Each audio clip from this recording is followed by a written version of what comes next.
Ok, então vamos ver hoje uma introdução à mecânica analítica, ok? Bom, a mecânica analítica surgiu lá no século XVII e século XVIII,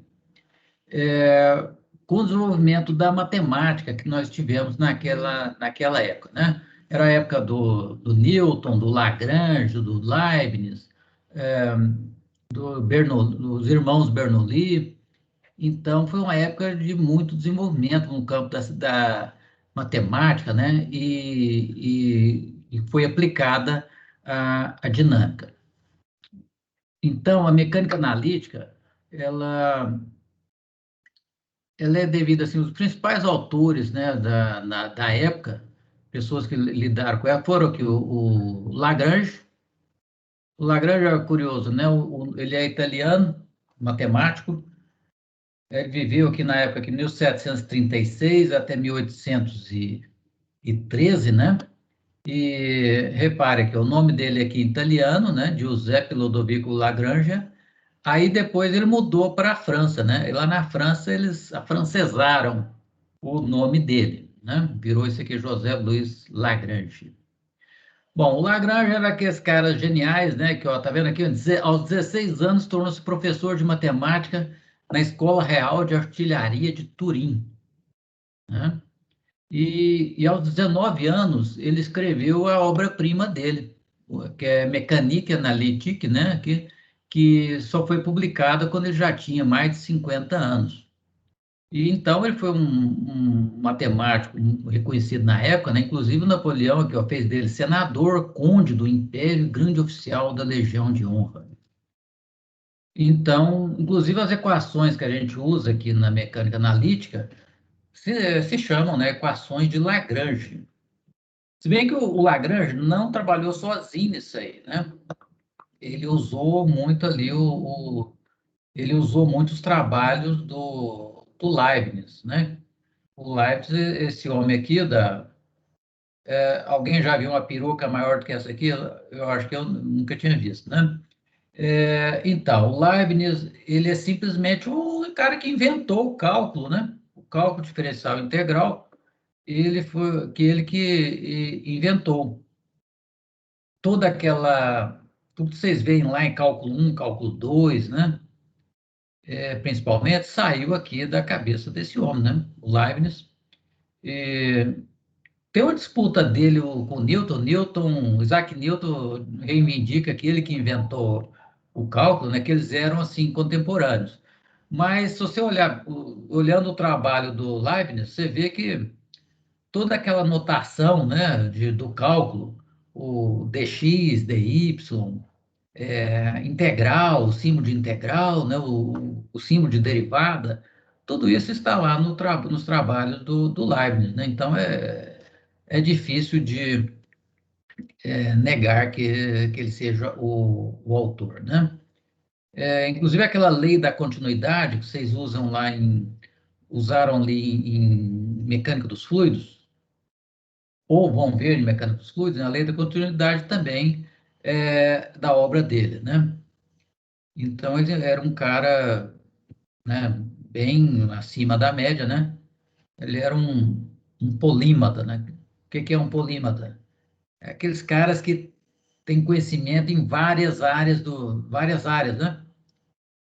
E, tipo ele, o Leonardo da Vinci, né? Que tinham vários assuntos de interesse. O Lage também, ele era inventor, né? Como diz aí, ó, ele tinha muito interesse em calculadoras. Na época tinha calculadoras mecânicas, né?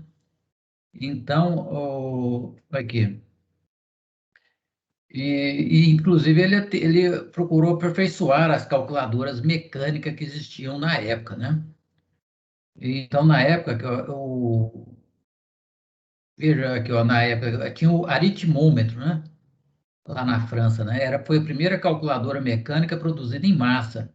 Lá nessa época dele, hein? Por volta aí de e final do século XVII, início do século XVIII. Veja, o Leibniz também refinou aquele sistema de números binários, né? Que é a base dos computadores digitais. Pessoal, aquele sistema de números binários, vocês conhecem, né? Ele que inventou também, né? E foi, claro, sabe que ele imaginou que seria a base de computadores digitais, daí a 3 séculos? É, não sei, né? Creio que talvez não. Mas, enfim, uns caras notáveis, né, dessa época aqui, né?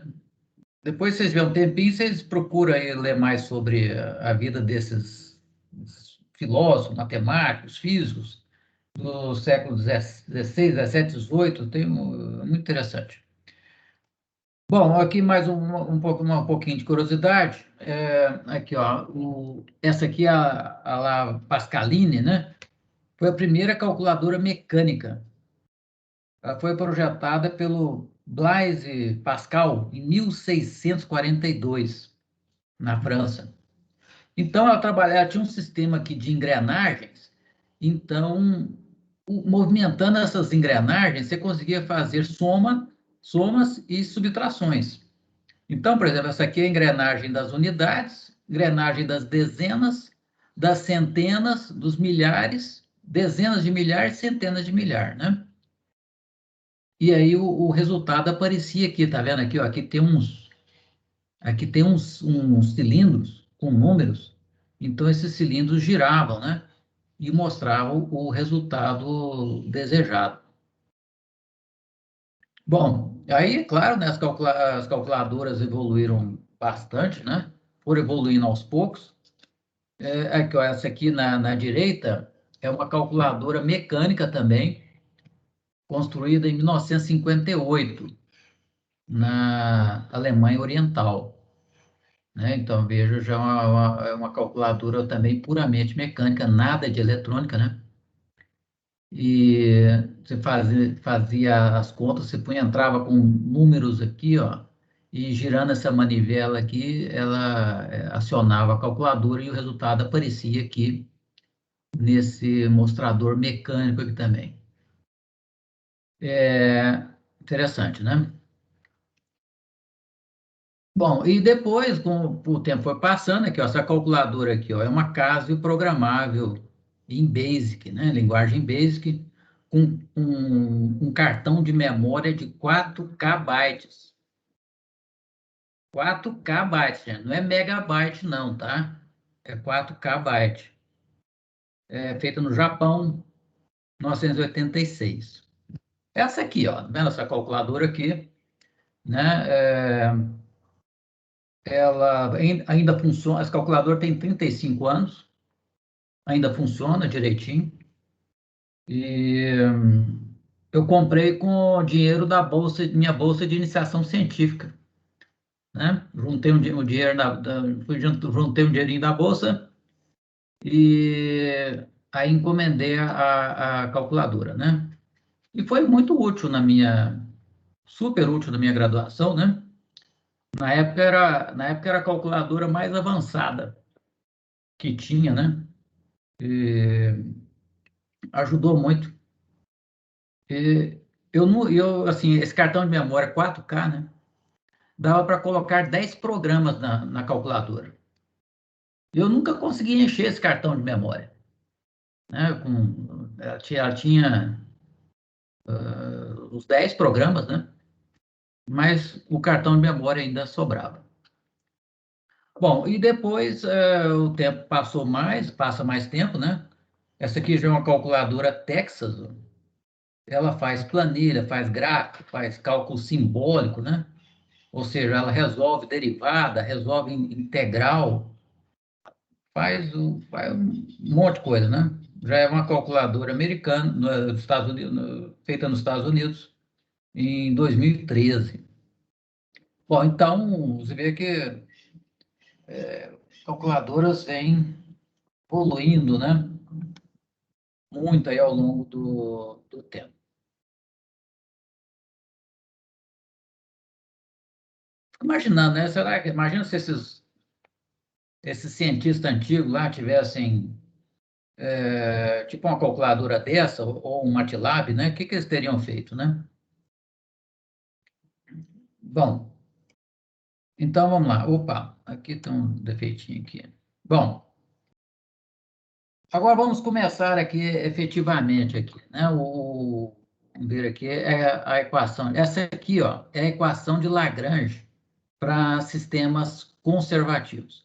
Bom, a formulação do Lagrange, ela concorre com a formulação do Isaac Newton, ok? Então, veja, toda a dinâmica lá desenvolvida pelo Newton, baseado nas leis de Newton, né? Ela depende ali de sistemas de coordenadas, né? De orientações que nós vimos aí, né? E o Lagrange, né, quis fazer diferente, né? Então ele é da mesma época do Newton, então ele bolou uma forma de estudar a dinâmica, mas sem depender de sistema de coordenadas, né, de orientações, de forças. Então ele bolou essa outra forma de ver a dinâmica, que seria então tipo uma chamar de dinâmica analítica, né? É a parte aí do Lagrange. Bom, a base dela, o que está.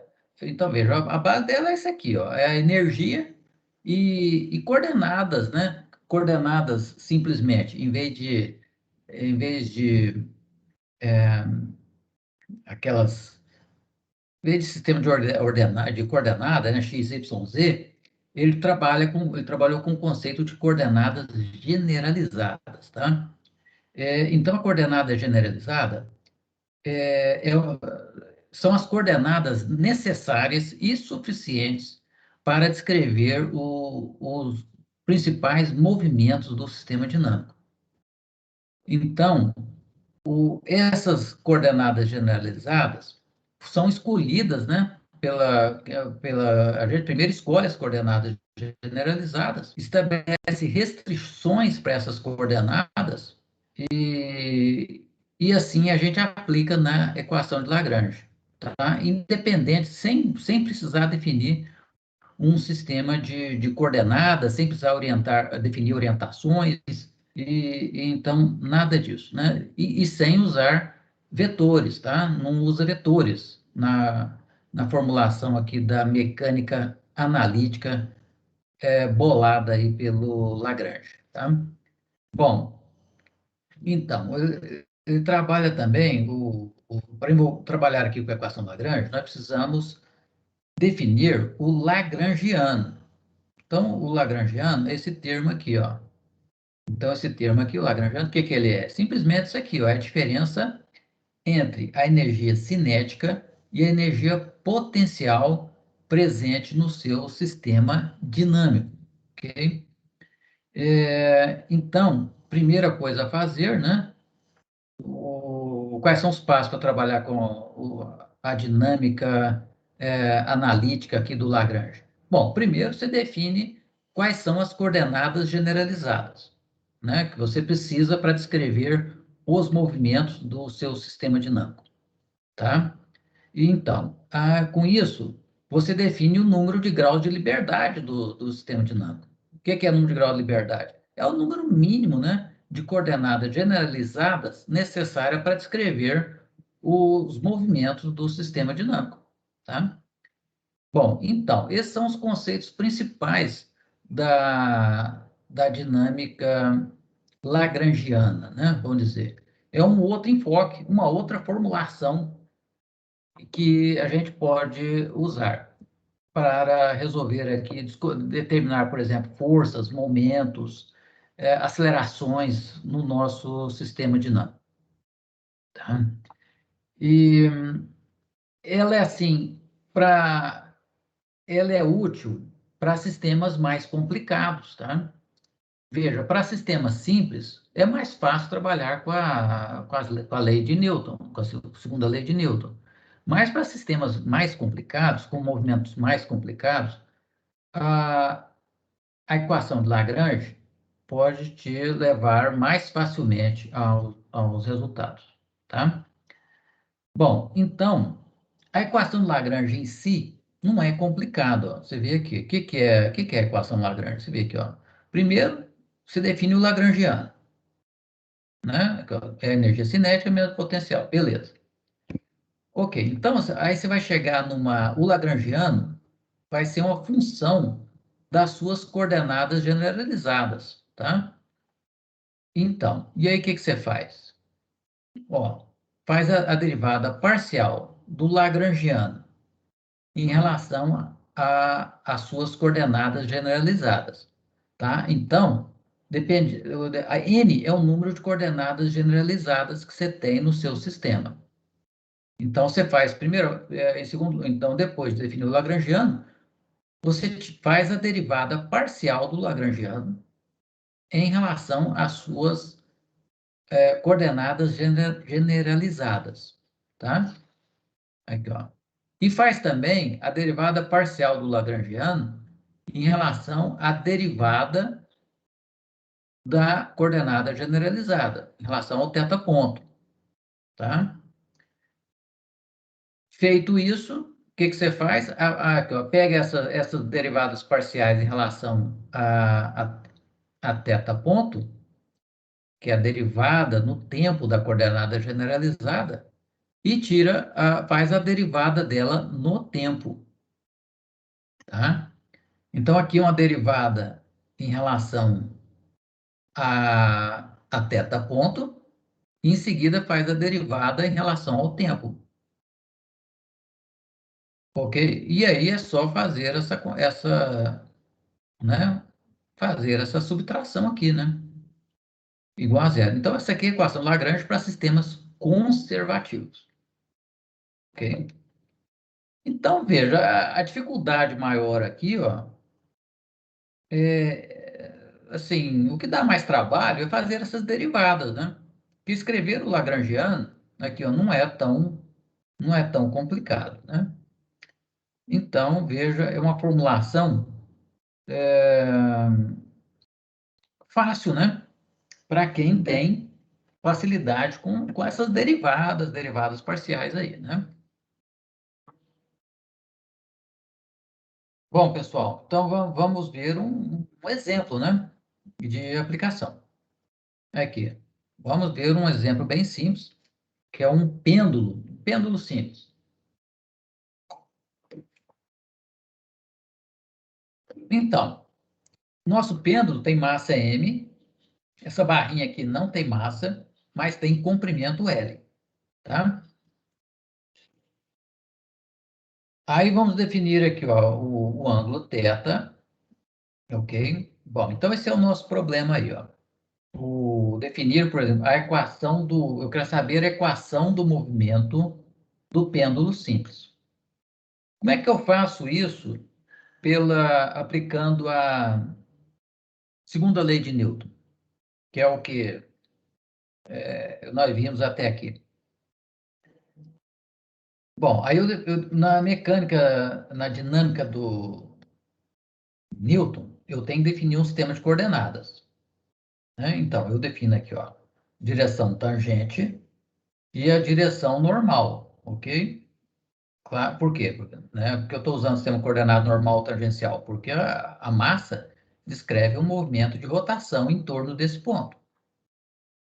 Então, aí na mecânica da dinâmica do Newton, eu defino as forças, né? Aqui é a força peso, a força de tração, que a barra faz na massa, e aplico a segunda lei de Newton, né? Tá aqui, ó. Então, tá aqui a segunda lei de Newton para sistemas rotativos. Somatório de torque é I vezes θ, dois pontos, né? Que é a aceleração angular. Aí temos que definir aqui, ó, que aqui é um sentido positivo, né? Na dinâmica do Newton, você tem que definir, né? O sistema de coordenadas e para que lado que é positivo, né? Bom, aí é só fazer o somatório dos torques. Aqui, no caso aqui, o que é colocando a massa aqui numa posição θ, fica claro a força. Qual que é a força? Uma componente da força-peso. Então, a componente da força-peso é menos mg seno θ, né? Essa componente aqui, aqui ó, o θ, esse ângulo aqui, né? Então, mg seno θ, essa componente aqui, ó. Negativa, né? Porque aqui ó, ela aponta para baixo, né? Ela aponta para baixo e o θ positivo, nós definimos, né? O giro positivo é no sentido anti-horário. Então, fica menos mg seno θ vezes o comprimento da barra, L, dá o torque. Igual, momento de inércia do pêndulo aqui, ó, é ml ao quadrado, vezes θ, dois pontos. Posso cortar aqui, ó, as massas e um L, né? O que sobra?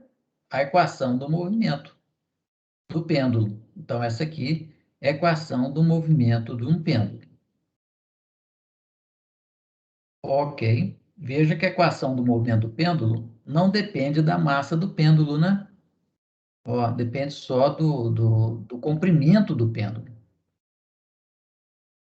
Claro, né? Se o G é constante, por exemplo, a frequência natural do pêndulo, né, depende somente do comprimento dele.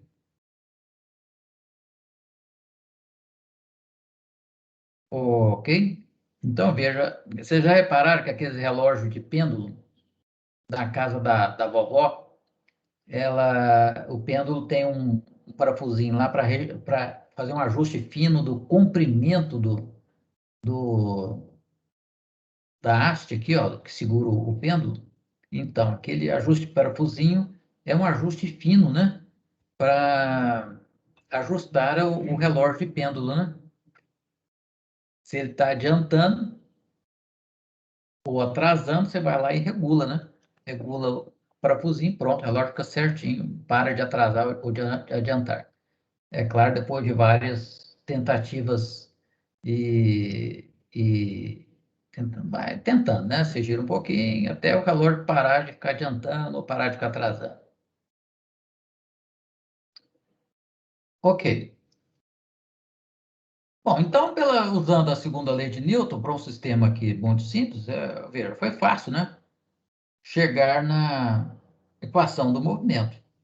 Esse método aí, ó, esse método que nós acabei de mostrar aí, vocês estão cansados de conhecer, foi o que nós vimos aqui até agora em toda a disciplina, né?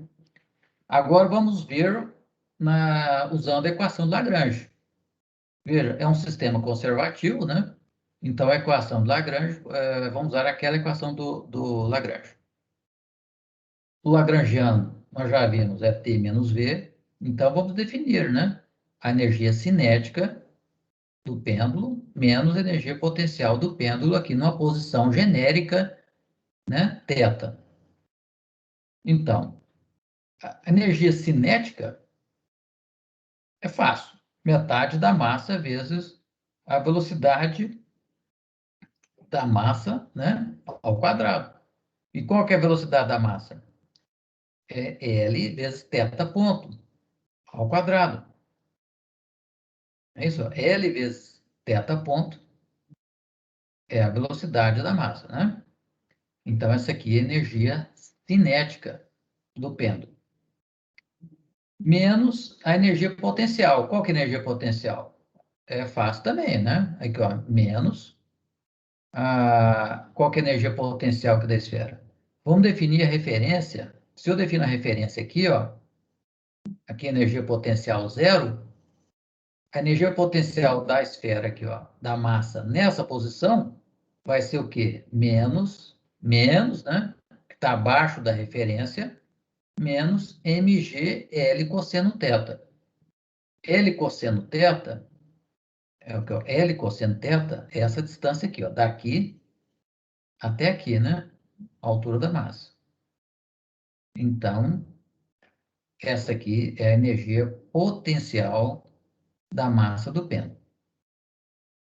Então, esse é o lagrangiano. Bom, na formulação do Lagrange, qual que é a nossa coordenada generalizada? É o θ, né? Então, θ é a nossa coordenada generalizada. Então, ela é suficiente, né, para descrever o movimento do sistema dinâmico. Então, é um sistema, claro, você tem se uma coordenada generalizada basta para descrever o movimento do pêndulo, então é um sistema que tem um grau de liberdade apenas, ok? Porque ele é completamente descrito por uma coordenada generalizada. Ok. Feito isso, eu defino o lagrangiano. Então, esse aqui é o lagrangiano. Observe que o lagrangiano aqui ó, ficou função de θ e de θ ponto, né? Agora, vamos aplicar, então, a equação do Lagrange. Então, veja, o que eu tenho que fazer? Primeiro, eu faço a derivada parcial do Lagrangiano em relação a θ. Né? Aqui, ó, aí, a derivada do Lagrangiano em relação a θ, vocês sabem fazer, né? Aqui, ó, então, esse termo aqui some, não tem θ. Então, vai ficar aqui a derivada aqui, ó, ficar, derivada desse termo aqui. Assim, né? Então, vai ficar menos mgl seno θ vezes θ ponto. Aqui, ó, então, fica assim, ó. Aqui, ó, tá aqui. E aqui, ó, a derivada parcial do lagrangiano em relação a θ ponto. Então, agora, esse termo aqui some, e a derivada desse termo em relação a θ ponto vai ficar isso aqui, né? Metade de n, L ao quadrado, vezes 2 θ ponto. Tá, menos esse aqui, ó. Tranquilo. Agora é só fazer a derivada no tempo desse termo, né? Faço a derivada. Aqui, ó, vejo que dá para cortar esse 2 com 2. A massa também dá para simplificar. Dá para te cortar esse L aqui e simplificar esse L e esse outro com esse L e esse L ao quadrado e o 2 com 2. Então, aí a derivada aqui, ó, vai ficar o quê? Sobrou o quê? Fica derivada no tempo de θ ponto, que é θ, 2 pontos, né? Então, aqui, ó, L, θ, 2 pontos, tá aqui. Mais, né, que é menos com menos, mais G, sendo θ igual a zero. Divide tudo por L, pronto, cheguei na equação do movimento. Ok? Então, veja que com a equação do Lagrange, ficou um pouco mais complicado, né? Um pouco mais trabalhoso para chegar na equação do movimento do sistema dinâmico pêndulo simples, ok? Mas repararam que eu não precisei definir sistema de coordenadas, né? Não precisei definir sentido positivo ou negativo, né? Então, veja que é outra forma, né, de trabalhar com a dinâmica, ok? Um outro enfoque, uma outra formulação, digamos, concorrente com a do Isaac Newton, ok? Alguém tem alguma dúvida?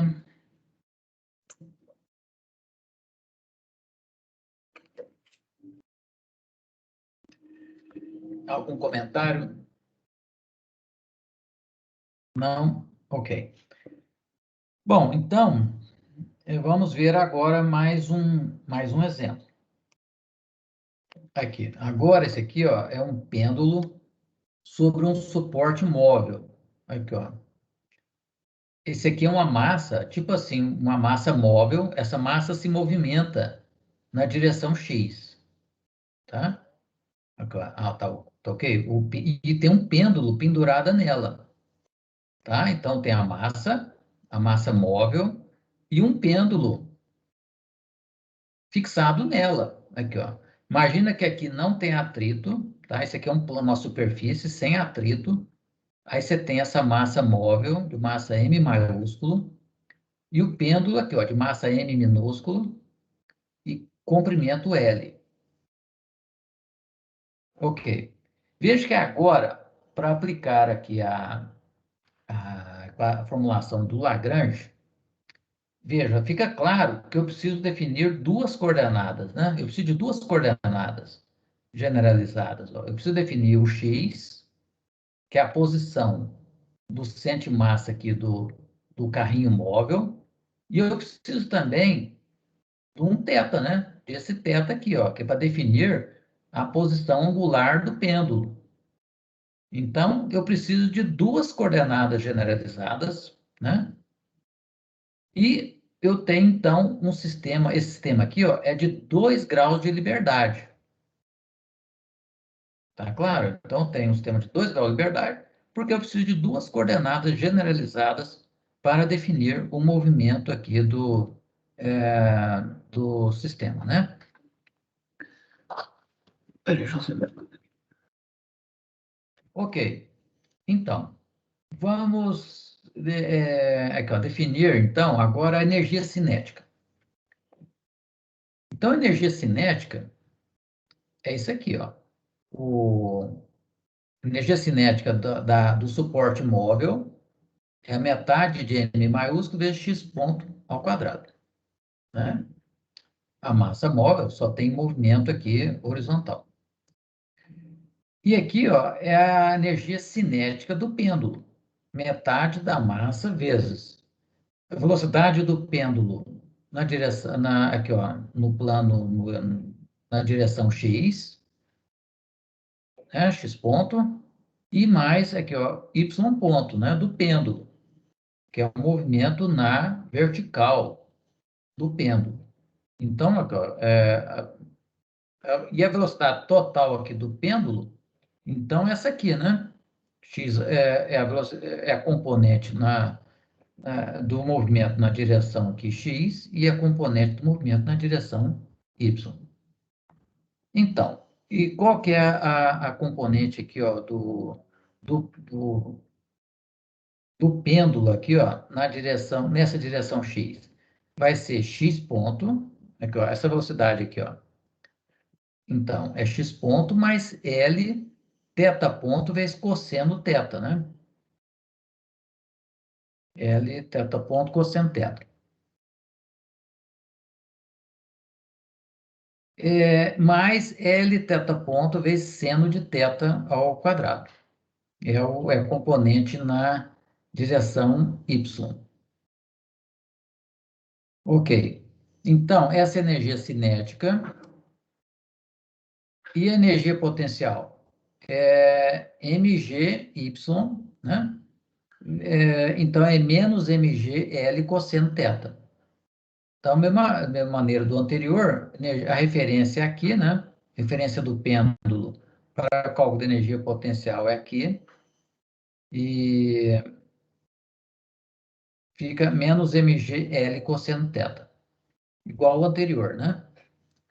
Ok, então temos energia cinética e energia potencial, aí o lagrangiano fica assim, ó, T menos V. T menos V, tá aqui. Reorganizando os termos, né, para separar aqui, reunir, né, o termo com x ponto aparece aqui e aparece aqui, né? Então, fica assim, esse aqui é o lagrangiano do sistema aqui, ó, o pêndulo sobre o suporte móvel. Bom, então, veja, o lagrangiano foi, então, como o anterior, definido a partir da energia, né, do sistema, e aí agora eu aplico a equação do Lagrange. Está repetido aqui o lagrangiano, está aqui a equação do Lagrange, e derivando com relação à variável x ponto, fica assim, né? Eu derivo com relação a x ponto. Então, a derivada em relação a θ e a θ ponto dá zero, né? Então, a derivada em relação ao x ponto fica isso aqui, né? Toquei certinho. Mais ml, θ ponto, ok. Então, essa aqui é a derivada em relação à variável x ponto. Bom, então, agora ó, eu aplico a equação aqui do Lagrange e fica assim aqui a primeira equação. Veja que eu terei, no final, duas equações, né? Realizando o mesmo procedimento para a variável θ, né? Temos então, ó, ok? A gente faz aplica a equação Lagrange agora para a variável θ, para a coordenada generalizada θ. Aí fica essa aqui a derivada, e aplicando a equação do Lagrange, chegamos nessa equação aqui, ó. Então, essa equação é a equação do movimento do pêndulo duplo. Ok? Veja que o pêndulo duplo, não, gente, desculpa, é o pêndulo com suporte móvel, né? Essa aí que é a equação do movimento. Repare que nesse caso, usando a segunda lei de Newton, já ia ficar mais complicado, né? Eu acredito que ficaria tão ou mais complicado que a formulação aqui usando a equação do Lagrange, né? Então, veja, quanto mais complexo o sistema, fica mais fácil usar a formulação analítica do Lagrange. E aí foi possível chegar na equação do movimento. Ok?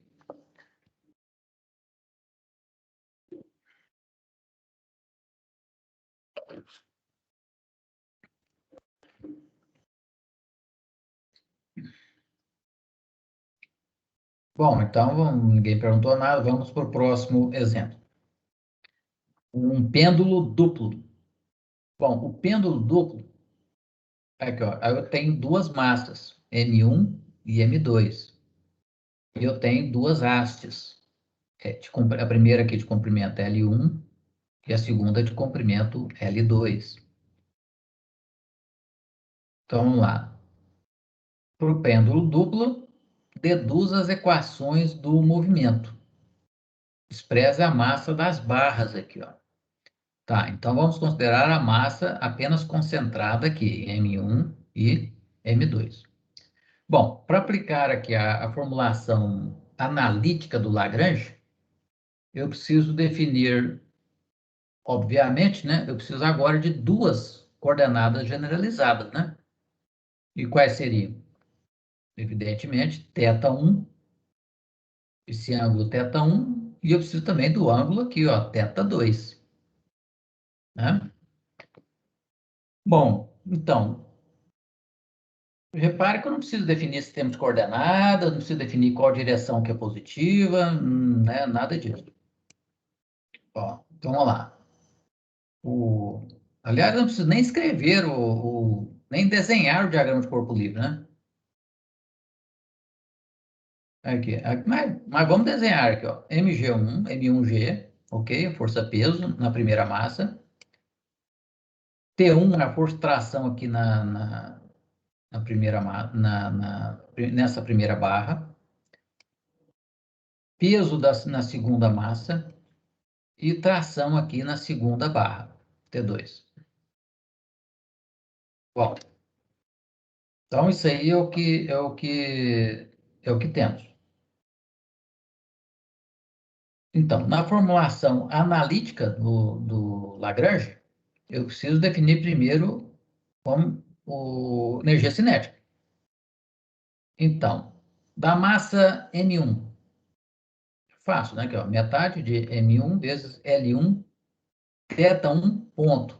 Então, L1 vezes θ1 ponto é a velocidade ao quadrado. mais metade dá agora a velocidade da segunda massa. A velocidade da segunda massa é esse, agora já tá vendo? É essa velocidade aqui.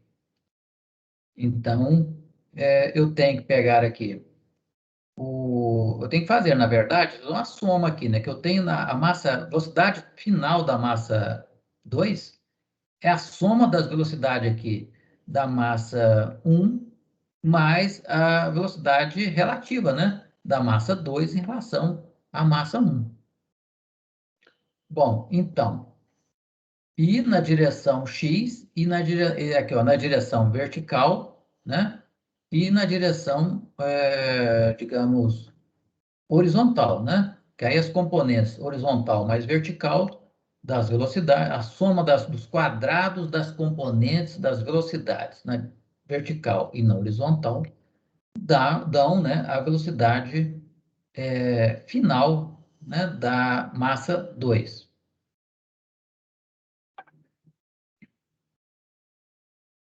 Então, fazendo os cálculos aqui, ó, dá isso aqui, ok? Esse termo de cima aqui, ó, é a velocidade horizontal. Não, aqui é velocidade cosseno, aqui é velocidade horizontal. Velocidade horizontal da massa 2 ao quadrado, mais a velocidade vertical da horizontal, né? Horizontal da massa 2 ao quadrado, né? Dá a velocidade final da massa 2. É isso aqui, né? Aqui, ó, V2, V2, V2 ao quadrado, né? Vx2 ao quadrado, mais Vy2 ao quadrado. Ok. Escrita, então, a velocidade, a energia cinética do pêndulo, eu preciso escrever agora a energia potencial. Bom, aqui está reorganizando, tá?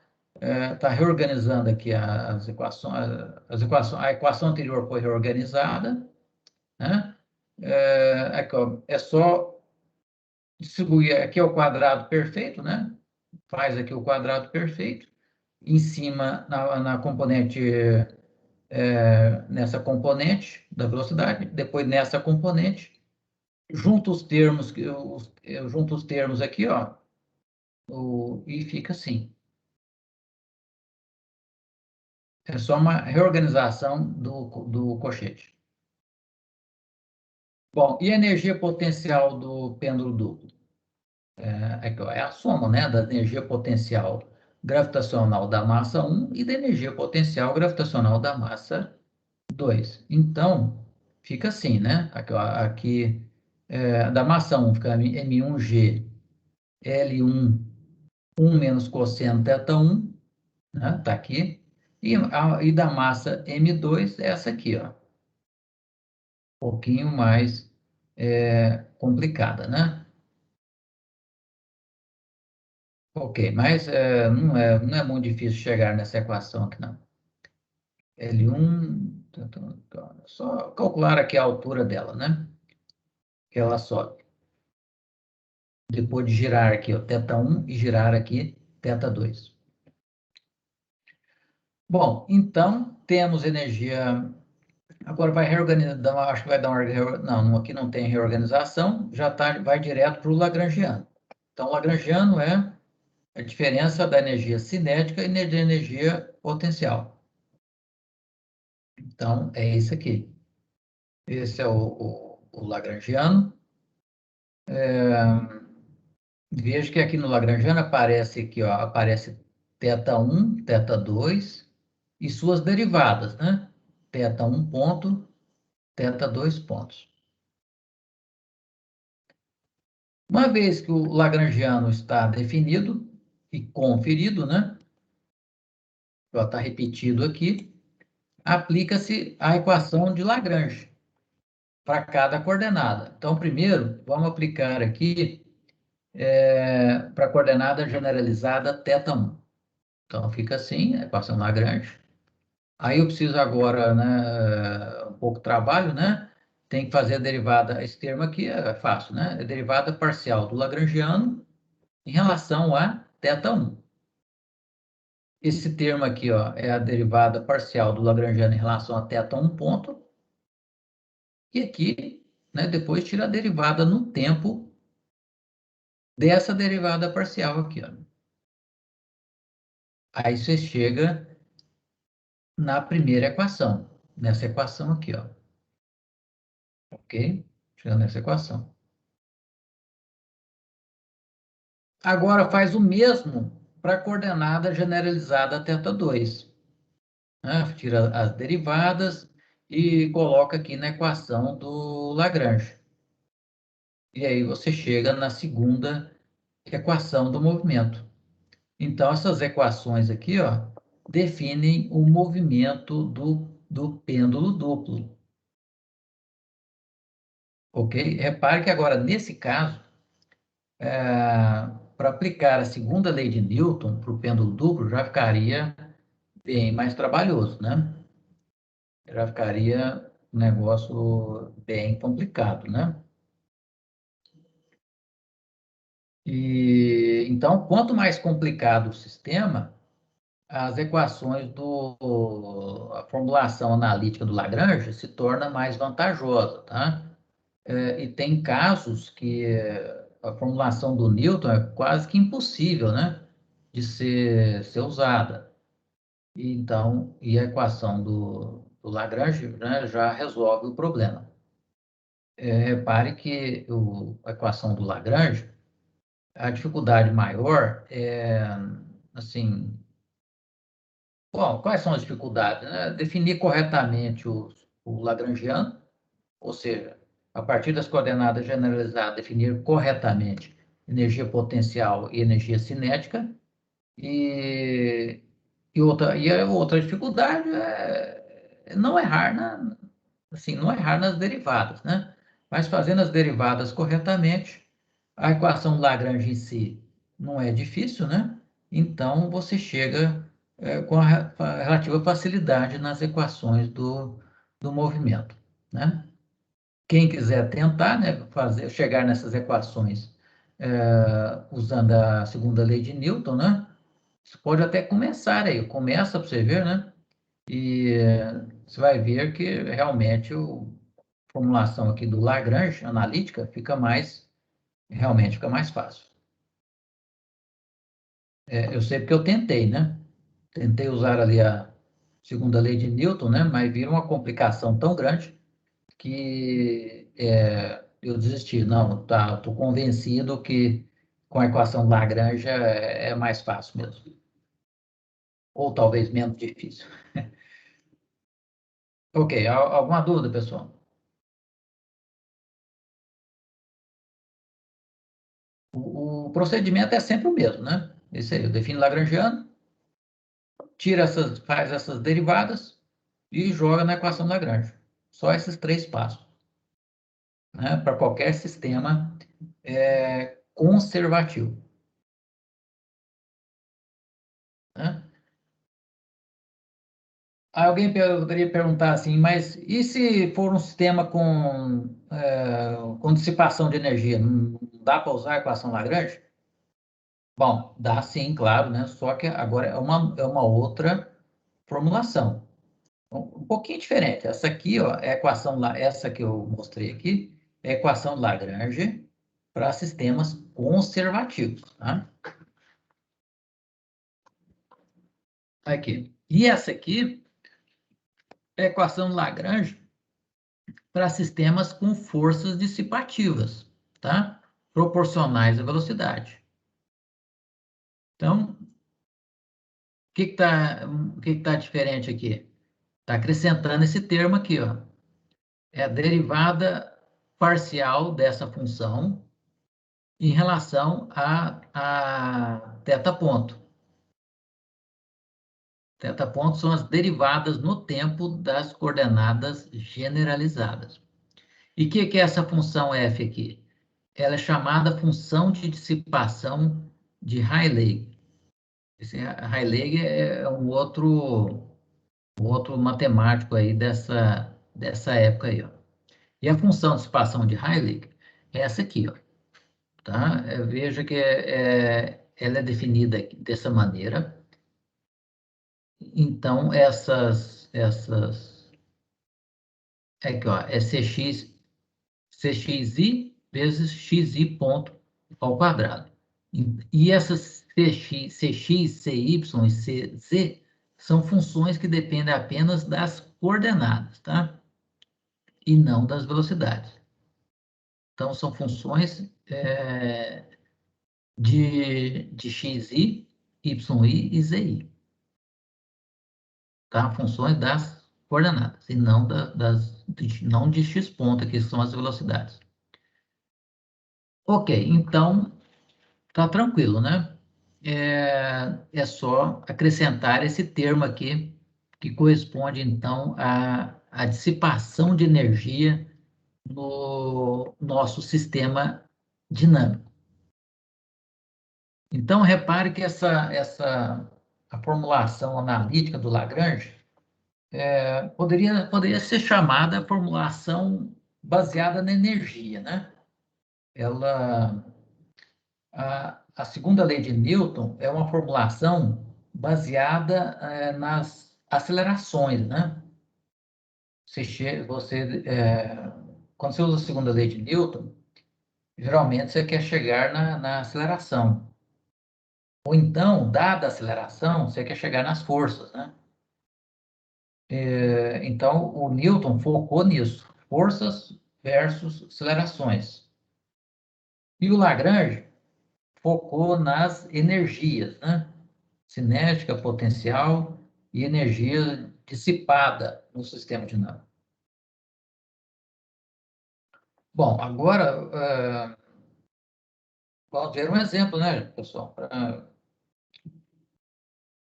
em que há uma forças dissipativas em ação.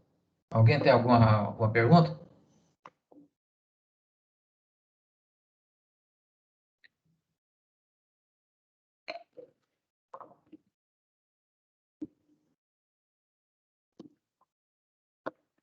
Bom, então vamos lá. Aqui um exemplo. Considere o sistema de 2 graus de liberdade abaixo e deduza as equações do movimento. Bom, então, veja, estou vendo que é um sistema 2 graus de liberdade, né? Quais são esses graus de liberdade? Q1 e Q2. Então, claro, né, Q1 e Q2 serão as nossas coordenadas generalizadas. Então, duas coordenadas são necessárias para descrever o movimento, né, aqui do nosso sistema. Que consiste, então, vocês estão vendo aí, né, duas massas, aqui são duas molas e dois amortecedores. Então, esses amortecedores dissipam energia.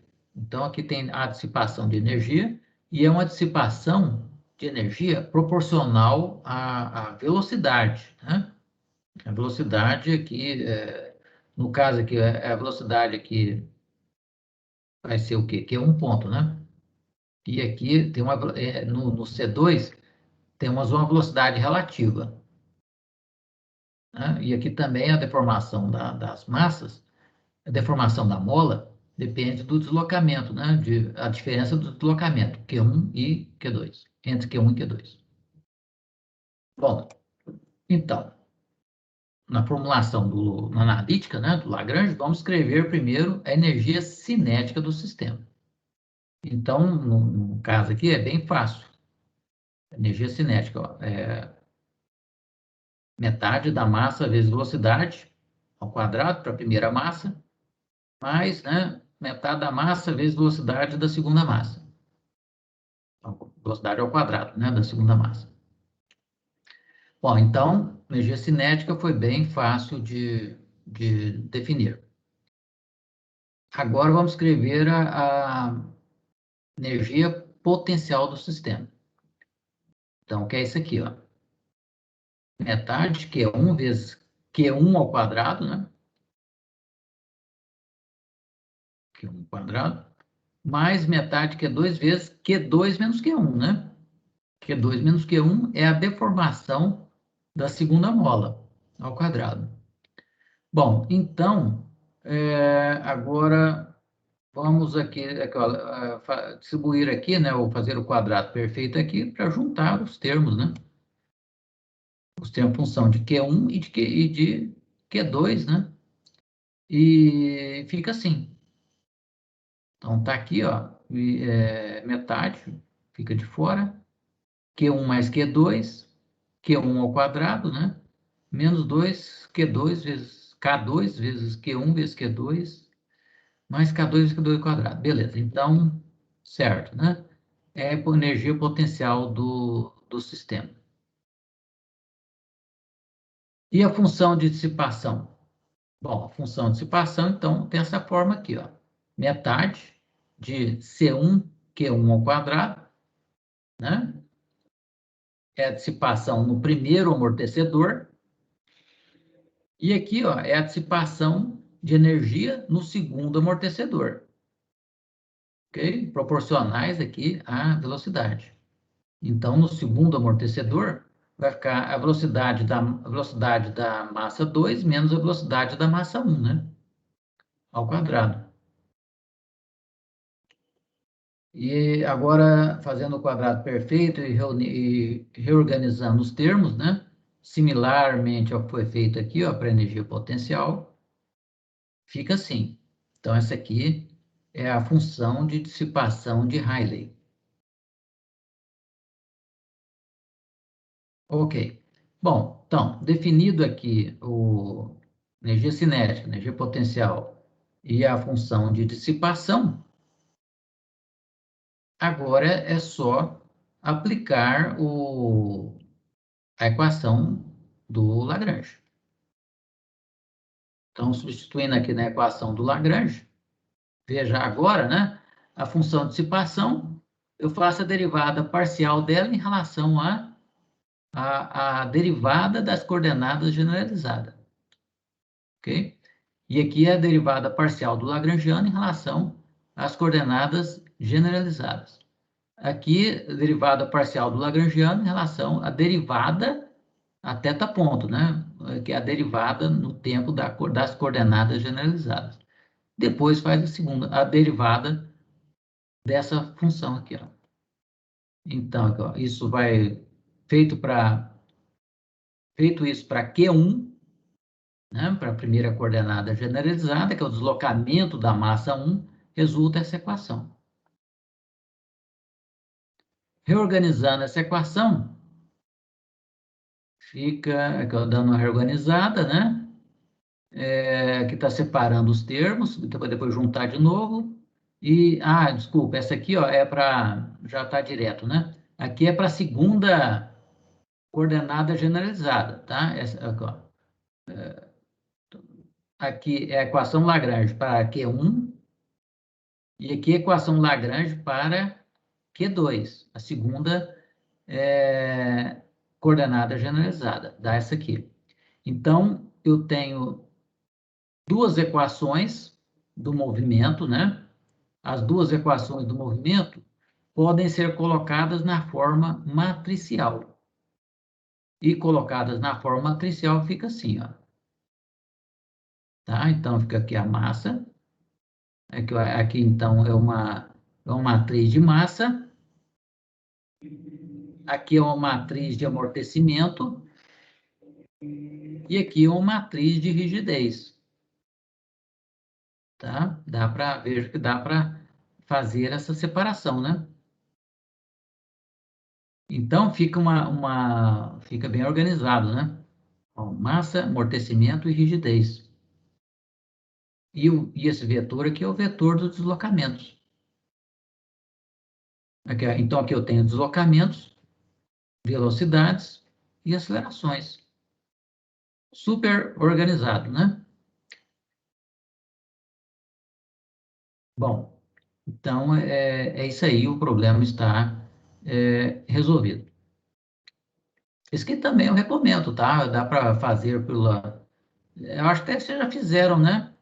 Vocês já fizeram um problema parecido usando a segunda lei de Newton, lá no começo da disciplina.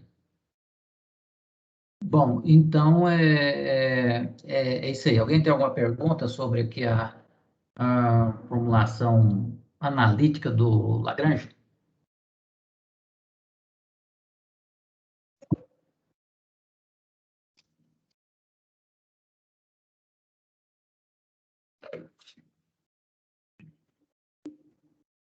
Não? Vocês acharam mais difícil ou menos difícil? É uma formulação, vocês acharam mais abstrata ou menos abstrata? O que faz mais sentido para vocês? Tirando a questão do costume.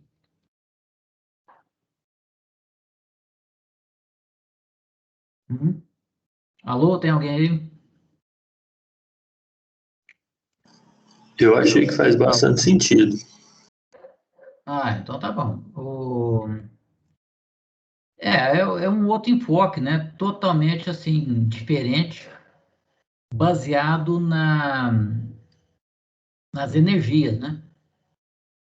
Então, veja, eu acredito que foi assim, né? Mais ou menos, que o Lagrange e o Newton eram da mesma época, né? Então, certo, o Newton. Vou até conferir quem é que publicou primeiro, né? Eu acredito que foi o Newton, né? Porque esse trabalho aqui, viram lá no início, o Lagrange assim, definiu, ele elaborou toda essa teoria, né? Essa formulação, quando ele tinha 19 anos. E só saiu a publicação, ele só publicou quando tinha mais de 50 anos, né? Não sei porque demorou tanto, né? E teve aquela. Foi, né, como foi na época do Newton, acho que o Newton lançou primeiro, né, a formulação dele, né, na obra dele, né? E aí o Lagrange falou assim, não, peraí, né? Eu tenho uma formulação também diferente aqui. E publicou.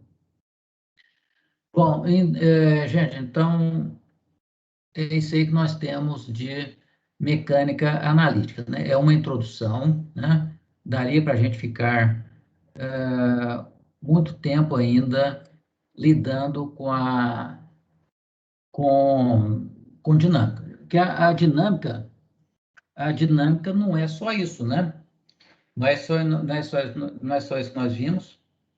Poderia ter tranquilamente uma dinâmica 2, né, que teria muito assunto para a gente tratar, né, então, a dinâmica ainda tem, por exemplo, toda a parte de dinâmica da rotação, tem alguns princípios que nós não chegamos a ver, né, ligados à mecânica analítica. Então, tem muita coisa para ver. Tem a parte de sistemas giroscópicos, né, que explica aqui, ó, por exemplo, isso aqui, né? É que esse aqui, estão vendo aqui? Já está desfocado? Estão vendo aqui? Eu Não dá acho que para se ver, chegar não. mais perto da câmera dá para ver. Aqui, ó, olha aqui, um pequeno giroscópio. Espera aí, como é que eu faço aqui? Frações. Isso aqui, né? Tem que remover esse negócio aqui. Não. Clicar. Não sei como é que eu tiro isso aqui. Hum,